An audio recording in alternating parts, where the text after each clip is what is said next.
Hello everyone and welcome to my channel, The Right Path. If you have not subscribed to my channel, then please subscribe to it now and click on the bell icon to get all the latest updates. Today, I will be sharing with you all how a leader should be in any organization. So stay tuned and listen to this video very carefully, which will help you to develop yourself to become a good leader. So, I'll be back shortly.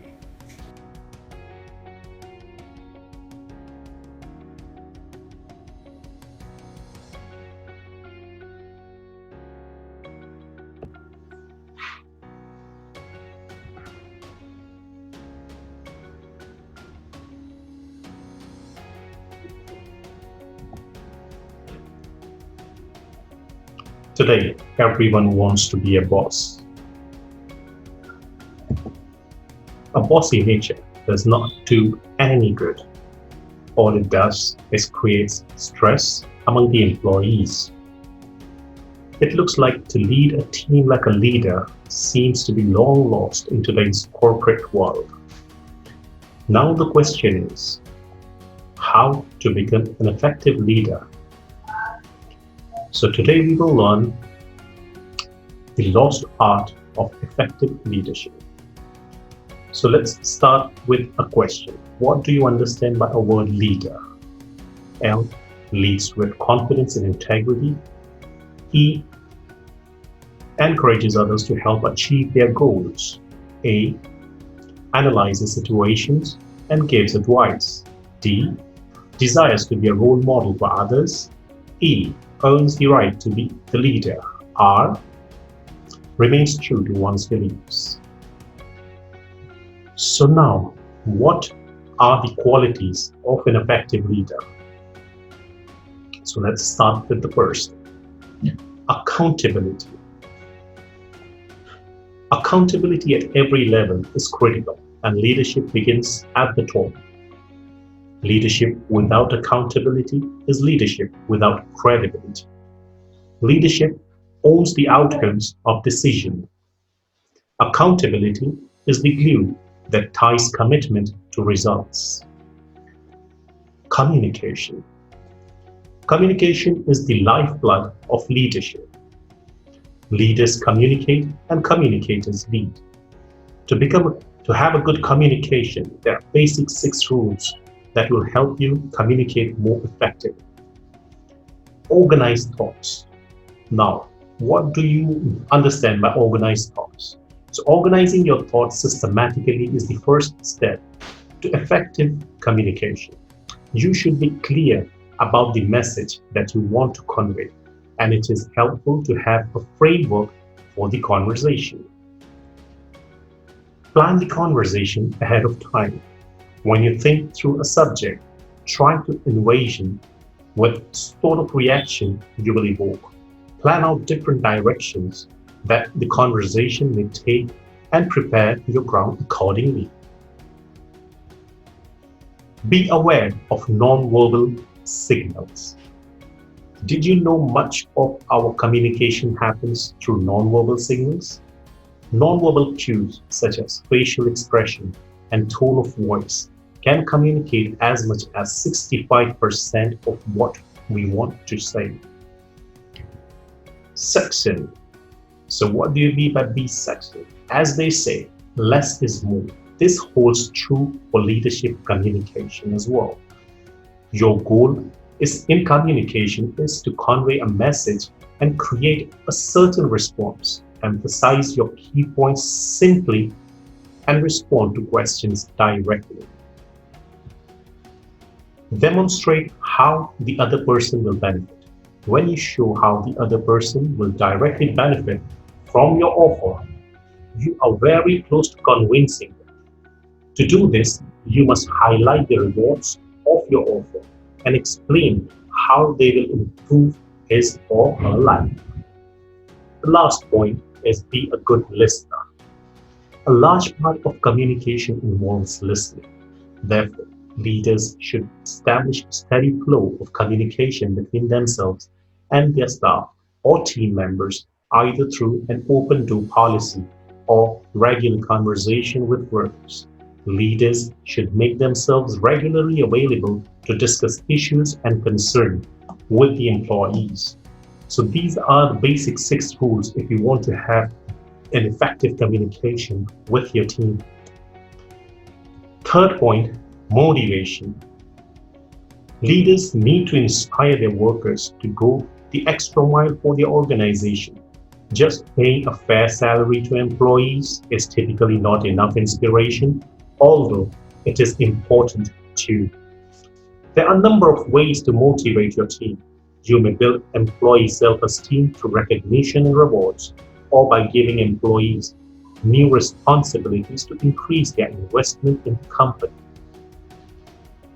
Then comes delegating. How do you delegate work? So leaders often fear that delegating tasks is a sign of weakness, when in fact it is a sign of strong leader.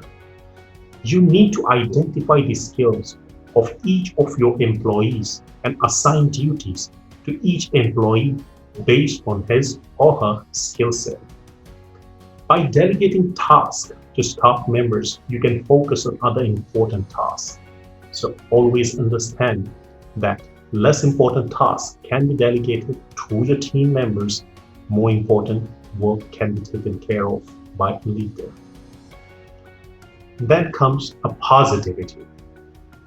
So what do you mean by positivity? A positive attitude can go a long way in an office. You should be able to laugh at yourself when something doesn't go quite as planned. This helps create a happy and healthy work environment even during busy, stressful periods. As I say, positive thinking has positive outcome. So simple act like asking employees about their vacation plans will develop a positive atmosphere in your office and raise morale among staff members. That comes trustworthiness. So what do you mean by trustworthiness? Like employees need to be able to feel comfortable coming to their manager or leader with questions and concern. It is important for a leader to demonstrate his integrity. Employees will only trust leaders they respect. By being open and honest, you will encourage the same sort of honesty in your employees. Creativity. A leader should be creative. As a leader, you have to make a number of decisions that do not have a clear answer. You therefore need to be able to think outside of the box. So most employees will also be impressed and inspired by a leader who doesn't always choose the same conventional path. So if you want to be a leader, you need to make sure that you brainstorm your stuff. You need to make sure that you are very creative. You are able to think outside the box. You have a vision. You always try to make impossible into a possibility. That comes feedback.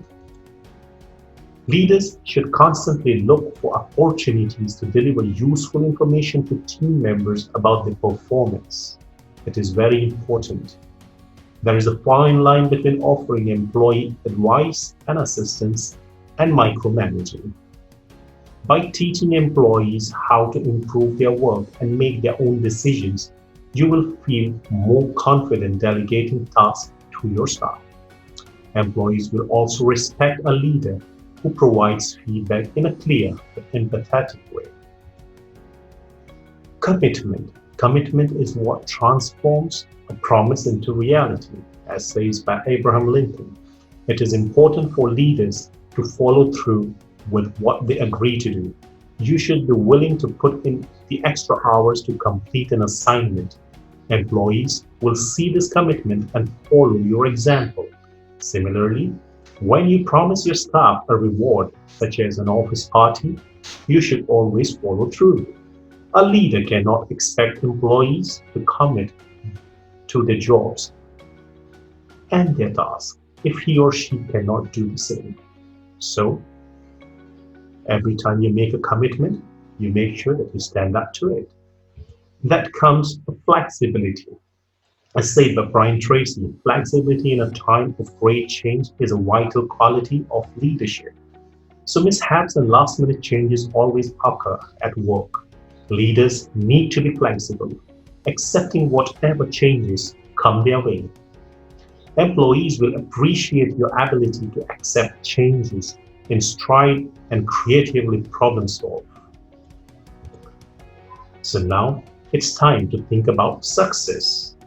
If you follow all the 10 points that we have just discussed, you do not need to supervise or be a manager to cultivate leadership skills. Once you develop these skills, you will start growing not only professionally, but personally as well. Now is your time to think about success by implementing these skills in your everyday life. So, are you ready for it? Are you ready to succeed in your life? Are you ready to become a leader? Think about it. Give it a shot. We are lacking leaders nowadays. Do not try to be a bossy. Become a leader. Leader leads by example. Leader leads the way. A leader is someone who shows the way. A leader is someone who knows the way. And leader is someone who goes the way. So instead of becoming a boss, become a leader. And I'm sure by following these 10 steps, you can become a successful and effective leader.